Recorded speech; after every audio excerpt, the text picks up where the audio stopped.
everybody, this is Alchemist 2, and I'm back again with another movie review. I just recently watched The Water Diviner, which starred Russell Crowe, and actually he also directed it. And I really didn't know that much about the movie in and of itself, but it takes place during World War I in Turkey during the Battle of Gallipoli.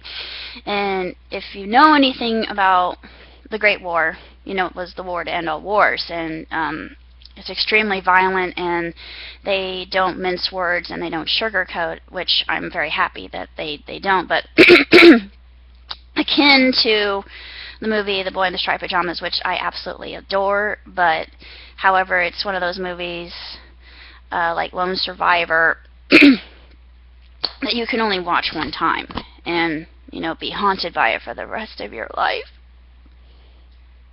Sorry, but it's just, okay, I'm gonna get through this. It's a stupendous film, but it's just one of those movies that will literally rip your heart out. The story is about a man who lives in Victoria, Australia, played by Russell Crowe, very well, and incredibly so. But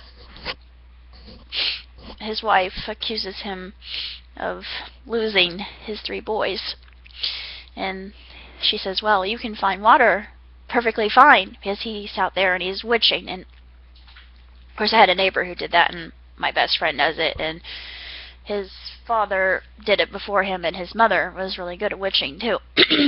But you have to feel it. You have to be able to sense where the water is. It's a spiritual endeavor and discipline.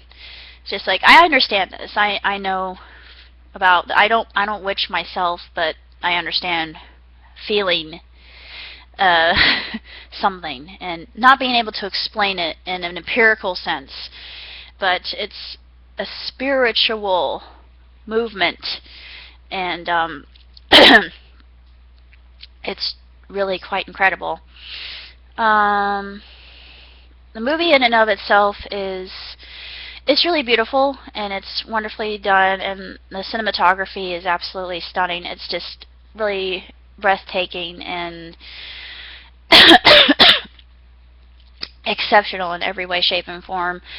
But like I said, like The Boy in the Striped Pajamas, it's one of those movies that, like myself, if you're like me and you're easily emotional about these sort of things, you'll only be able to watch it one time. But I won't say what happens, but given war films and the nature of war films, you understand what happens to the boys. And I'm not going to give any spoilers away, because if I do, it'll ruin the entire movie. But I'm seriously thinking that Mr. Crowe, he deserves some kind of award, an accolade for this film, because it's just so stirring and compelling and wrought with truth. And it just gives a lot of insight into what's going on in the Middle East right now. And you know, I think a lot about my friends over there and what they're going through, and just I count my blessings every day. And I got a friend who's he was from Syria. I think he's in Turkey now. I don't know if he's going to go any further, but he got out a long time before the atrocities ever began. And hopefully he's safe. That's all I pray about. I pray about people over there. And I got friends in that area, a lot of them. Greek friends, Turkish friends, Syrian friends, Pakistani friends, Israeli friends, Jordanian friends, and just seeing this breaks my heart. And I promised that I wouldn't cry, and I promised I wouldn't be depressed by it, but it's a very depressing film.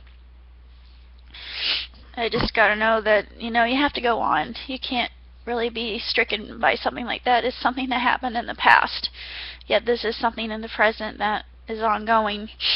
And I pray the best for them. I would really love to go and visit my friends. But my dad and I were talking about that, and he said, you're not thinking about the repercussions. You're not thinking about as a foreigner, you really don't have any, and it showed that, and it was just exactly what I needed to see. If as a foreigner, you have no rights in that country. Once you go to that country, you are subject to their law and their edicts and their tenets, and you are an outsider. And it's very challenging, and I would love to go. It's just that right now it's not a good time, and I would adore going, but at some point in time I will. As far as the film is concerned, it deserves so much. It is such an incredible movie, and it's really tremendous and very compelling, and it'll absolutely transfix you. I wasn't bored, to say the least. A lot of people are saying, well, history is really dusty and moldy and mundane. It's not really. It's just about the human experience as it happens, and it's interesting how they portray that whole conflict and the awkwardness between the ANZACs and the Turks in and of itself. That was done in such a way that I thought was tremendous, and there really wasn't any swearing involved, which I appreciate. It was more like an old-fashioned movie, especially with the font as that opens up, and just the way that it was done. A lot of the camera angles I thought were really, really impressive and very unique in how they were done. Just how they depicted the mood and the setting, and the music is really beautiful. And it just was really a very educational film. I thought very, very spectacularly done. Astronomically tremendous in every way, shape, and form, and it gives my highest regard, the top kudos, the bismuth, the acme, the pinnacle, I should say, the zenith of all things. It really got my waterworks to going. I'll say that for it. Really just a extraordinary film, and I think it should be seen, if only one time, just to solidify what's been going on. Hopefully we can come to some sort of solution before we all kill ourselves just over stupid stuff. I mean, that really shouldn't. Yeah, that's the kind of thing that kind of irks me a little bit. But you know, you got to be realistic about some of these things.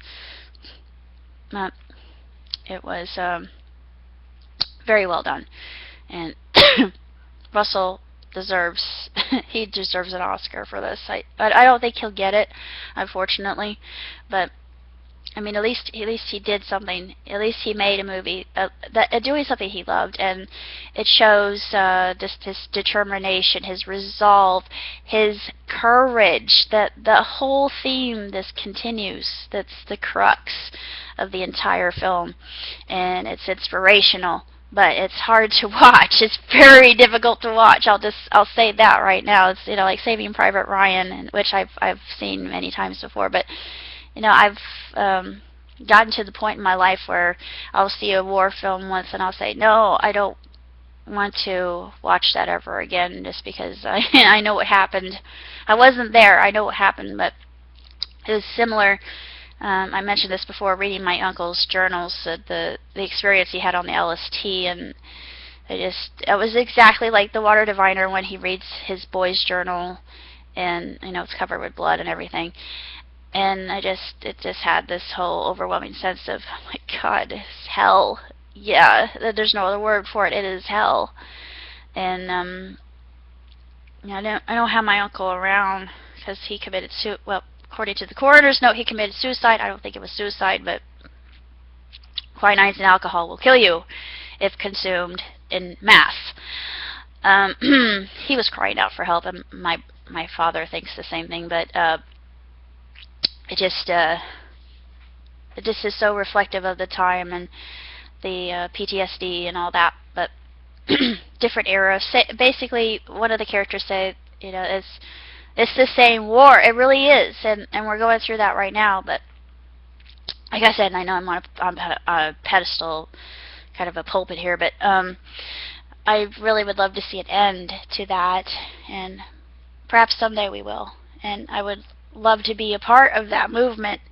If we could do so in a non-violent way, like Mohandas Gandhi taught us. Excuse me. That's all I have to say about the water diviner. 5 stars, hands down, 2 thumbs, way up for me. Ciao.